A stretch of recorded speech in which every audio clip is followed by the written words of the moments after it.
আমার এই বয়সে আমি দেশে গৃহযুদ্ধ চাই না। আল্লাহ বাংলাদেশের মানুষকে মাফ করো, এটা গৃহযুদ্ধ চাই না। কি আমরা 4-5 পড়তাম সময় প্রাইমারি স্কুলে, মাস্টাররা আমাদেরকে দিয়া লেখাইতো গরুর রচনা লেখো। এই ছেলেদেরকে দিয়ে গরুর রচনা লেখানো দরকার।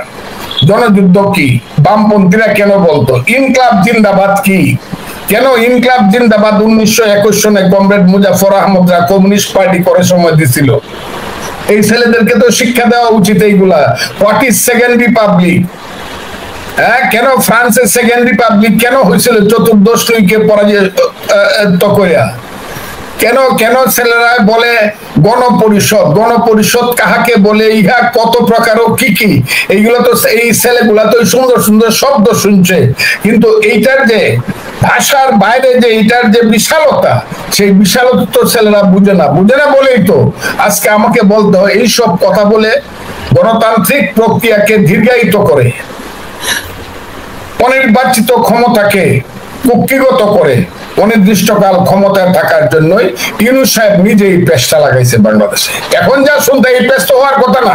ইউনূস সাহেব এখন ডিক্লারেশন দিক যে ইয়েস জুন জুলাই আগস্ট সেপ্টেম্বরে ইলেকশন হবে, এমনকি তার ডিসেম্বরে বলছে এটাই ক্লিয়ারলি দেখ এবং রুটম্যাপ এখনই ঘোষণা করুন যে ইলেকশন হবে। আমার কোনো দল নাই, আমাদের কোনো দল নাই, যে দুইটা ছেলে বৈশা আছে এখানে লুকায়িত ভাবে, এবং তাদের যে গডফাদার তার না, যারা দুই একজন আছে আমরা নাম বলে দিব, এরা হলো তাদের গডফাদার, এদেরকে যারা সৃষ্টি করছে এদেরকে মন্ত্রিসভা থেকে বাদ দিবে, রিয়েল নিরপেক্ষ মানুষ নিয়ে তত্ত্বাবধায়ক সরকার ইউনূস সাহেব গঠন করবে। ইউনূস সাহেব আমি বললাম রিয়েল তত্ত্বাবধায়ক সরকার।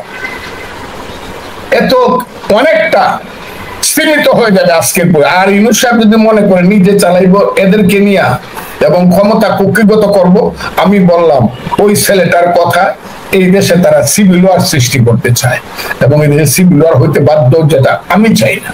আমরা জানি যে বিএনপি এরই মধ্যে জানিয়ে দিয়েছিল যে তারা, ফখরুলের বক্তব্য শুনছিলাম আমি, রিজভী ভাইয়ের বক্তব্য শুনছিলাম, তারা কিন্তু ইনক্লুসিভ রাজনীতির কথাই বলছে। তো এই ছেলেপেলেরা যে এই হাসনাত নাহিদরা আওয়ামী লীগ নিষিদ্ধের দাবি জানাচ্ছে, কারণটা কি এবং আপনারা বিএনপি কি মনে করছেন, যদি আরো একবার একটু স্পষ্ট করতেন।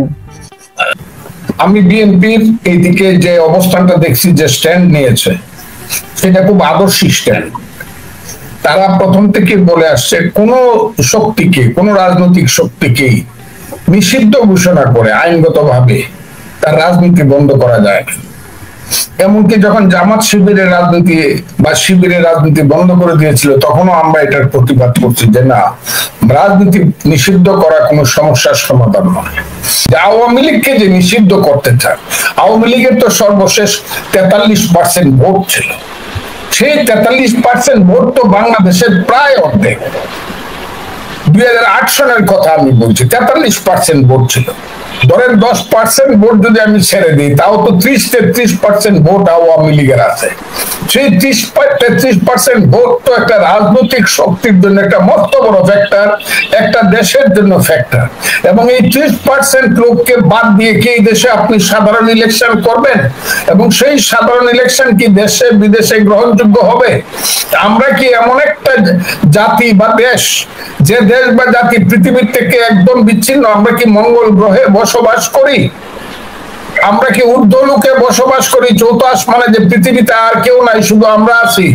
সারা পৃথিবী কি দেখছে না এই দেশে 5ই আগস্টের আগে কি হয়েছে এবং 5ই আগস্টের পরে কি হচ্ছে? এখন যদি আমরা আবার বলি যে না, শুধু আমরা আর মামুরা মিলে একটা ইলেকশন করবো আর কাউকে আসতে দেব না, তাহলে সারা পৃথিবী থেকে জিনিসটা গ্রহণযোগ্য হবে?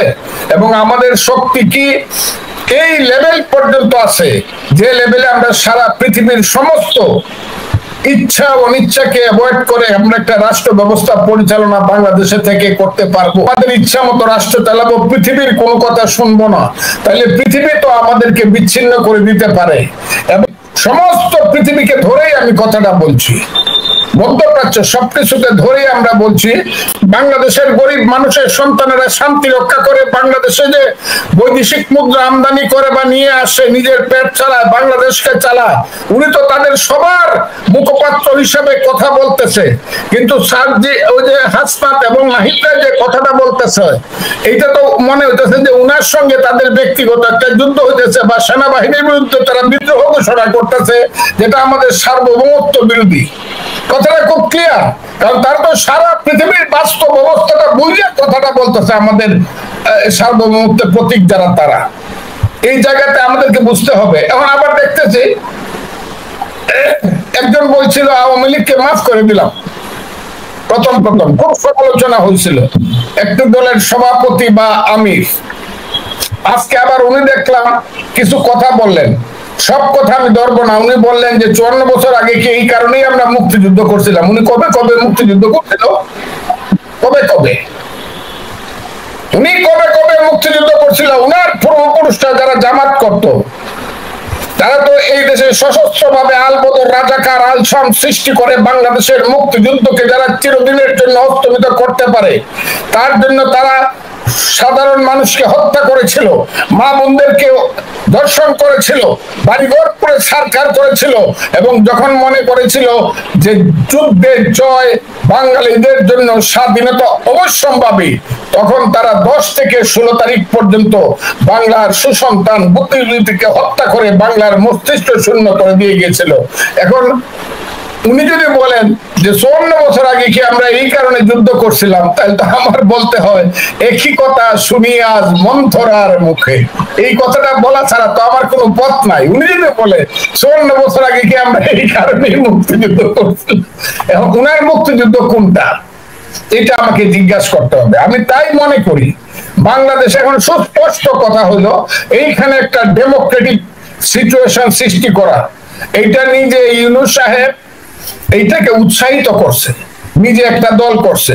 ছেলেরা যখন বলছে আমাদেরকে কারা চিনে কারা জানে আমরা কেন রাজনৈতিক দল করব, ইউনূস সাহেব বলছে তোমাদেরকে সবাই চিনে এবং বিদেশে গিয়ে বলছে আমি ছাত্রদেরকে দিয়ে একটা দল করাবো এবং এখানে আসার পরে উনি তাদেরকে উৎসাহিত করছে দল করার জন্য।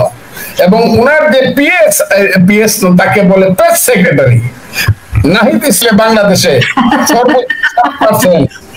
বুঝছেন, আওয়ামী লীগ মরে গেল কিন্তু তার 25% ভোট আছে এখন। কাজে জনগণ কোনটা এটা তো জামাতের আমির একটু বোঝা দরকার, জনগণ মেনে নেবে না। আপনি বলতে পারেন আন্দোলনের যারা শক্তি ছিলেন সেই আন্দোলনের শক্তি কি আপনারা নিজেদেরকে নিজেরা রক্ষা করতে পেরেছেন? 5ই আগস্টে যে আপনারা স্লোগান দিয়েছিলেন মায়ের সন্তান যে কারণে রক্ত দিয়েছিল জীবন দিয়েছিল, 5ই আগস্টে তো আপনি স্লোগান দিয়েছিলেন এক দফায় এক দাবি শেখ হাসিনা কবে যাবে। আমি তো সেই আন্দোলনে আপনাদের পক্ষে ছিলাম, আমিও তো বলেছিলাম শেখ হাসিনা যাক, প্রয়োজনীয় অন্য যা কিছু আসুক। শেখ হাসিনা গেল, তারপরে গত 7 মাসে আপনারা যা করেছেন, 1 নম্বর কথা হলো আপনারা তো বাংলাদেশের অস্তিত্বে হাত দিয়েছেন। অস্তিত্ব যে সন্তানকে আপনারা স্বীকার করেন না তাকে জারজ বানায় ফেলতেছেন আপনারা বাংলাদেশকে জারজ বানায় ফেলতেছেন। আপনারা বলতে 47 আর 24 নাকি মুক্তিযুদ্ধ, 71 নাকি ভাইয়ে ভাইয়ে গন্ডগোল। ওই দিন নাহিদ ইসলামরা যে পার্টিটা করছে সেই পার্টির ম্যানিফেস্টোতে লেখছে যেটা নাকি 71 নাকি জনযুদ্ধ আছিল। আর এই জনযুদ্ধ তো বলা হয় ব্যাপক ভাবে, তো রিয়েল হইলে মুক্তিযুদ্ধ ছিল। সেই মুক্তিযুদ্ধ যারা স্বীকার করে না তার দেশকে যারা কিসের কি করবেন আপনারা, যারা আপনারা বলতে চান জনযুদ্ধ, এইটা বোধহয় বলে আপনার জাসদ বামপন্থীরা বলে। তারা ওই জনযুদ্ধ আবার দেখেন তারা যে কতগুলো সুন্দর সুন্দর কথা শুনছে, এই ছেলেদেরকে দিয়ে আমার শ্রুতলিপি হানি দরকার। মরবো কে বাঁচবো জানি না, গৃহযুদ্ধ তো হইতেছে। সিরিয়াতে দেখতেছি কত লাখে লাখ লোক মরছে। সিরিয়াতে দেখলাম জয় পরাজয়ের পরে এখন প্রত্যেক ঘরে ঘরে প্রতিদিন 1000 1500 করে লোক মারা যাচ্ছে। এই গৃহযুদ্ধ আমি চাই না তো, আমি দেশ আফগানিস্তান হোক এটা চাই না তো, এটা সিরিয়া লেবানন হোক, এটা ইরাক হোক, এটা মধ্যপ্রাচ্যের সেই দেশ হোক যে দেশে মানুষের কোনো গণতান্ত্রিক অধিকার নাই, গোলামির জিঞ্জিরে আবদ্ধ মানুষ। আমি তো সেই দেশ চাই না, আমি তো সেই দেশ চাই না যে দেশে শুধু ধর্মের নামে ব্যবসা হয়। এই দেশটা তো আমি চাই না। চাই না বলে আমি তো চাই ইউনূস সাহেব আপনি যান, যত তাড়াতাড়ি পারেন আপনি যান, একটা তত্ত্বাবধায়ক সরকার আসুক, একটা ইলেকশন। আপনারা কি এই ইন্টারিম গভর্নমেন্টের সঙ্গে আপনাদের কথাবার্তা হয়? তাদেরকে বলেন যে পরিস্থিতি কি রকম, যেই পরিমাণ ঘোলাটে এবং যতখানি নাজুক? আমি না সেনাপ্রধানের বক্তব্যটা আরো একবার শোনাতে চাই। আমি 2বার শুনিয়েছি, কিন্তু এর চেয়ে একজন সেনাপ্রধান আর কি বলতে পারেন? আমি আরেকবার শুনাই। আপনারা যদি নিজেদের মধ্যে ভেদাভেদ ভুলে একসাথে কাজ না করতে পারেন, নিজেরা যদি কাদা ছোড়াছুড়ি করেন, মারামারি কাটাকাটি করেন, এই দেশ এবং জাতির স্বাধীনতা সার্বভৌমত্ব বিপন্ন হবে। আমি আজকে বলে দিলাম, নাইলে আপনারা বলবেন যে আমি আপনাদের সতর্ক করিনি। আমি সতর্ক করে দিচ্ছি আপনাদের। আমার অন্য কোনো আকাঙ্ক্ষা নাই, আমার একটাই আকাঙ্ক্ষা, দেশ এবং জাতিটাকে একটা সুন্দর জায়গায় রেখে ছুটি করা। I had enough. Those last 7-8 months, I had enough. জি, ফজলুর রহমান, দেখুন সেনাপ্রধান এর চেয়ে স্পষ্ট করে আর কিছু বলার ছিল তার?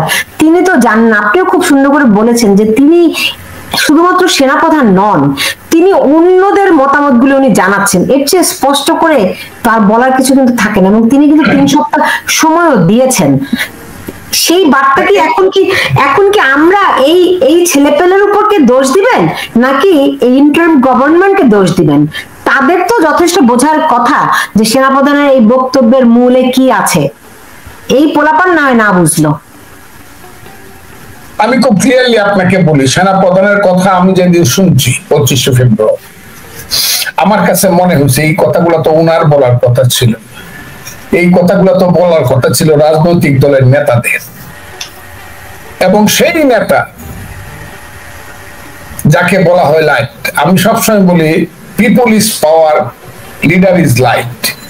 সেই যে আলোকিত নেতৃত্ব, এটা তো বাংলাদেশের সর্বনাশ হয়ে গেছে।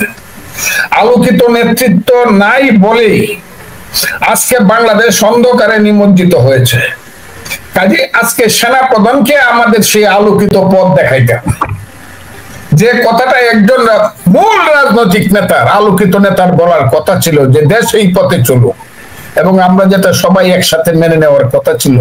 আজকে সেনাবাহিনী আমাদেরকে সেই শিক্ষা দিতে হয় যে আপনারা যদি দলাদলি মারামারি বিভেদ করেন, তাহলে এই দেশের যে অবস্থা হবে স্বাধীনতার সার্বভৌমত্বের, আমাকে কিন্তু পরে দোষারোপ করবেন না। আমি তাকে অসংখ্য অভিনন্দন জানাই। আমি জানি না তার ভাগ্যে কি আছে, আমি আবারও বলি আমি জানি না তার ভাগ্যে কি আছে, কিন্তু তার তার যে রোলটা গত 7 মাস যাবত সেনাবাহিনী প্রধানের রোলটা আমার কাছে মনে হয়েছে যে একটা জাতিকে বাঁচানোর জন্য একজন দায়িত্বশীল মানুষের যে ভূমিকা থাকা উচিত, সেই ভূমিকাটা উনি গত 7 মাস যাবত পালন করতেছেন। কিন্তু আমরা যারা ক্ষমতা পাইয়া মনে করছি হাম কি হবে, আমরা অবশ্য ক্ষমতা পাই না,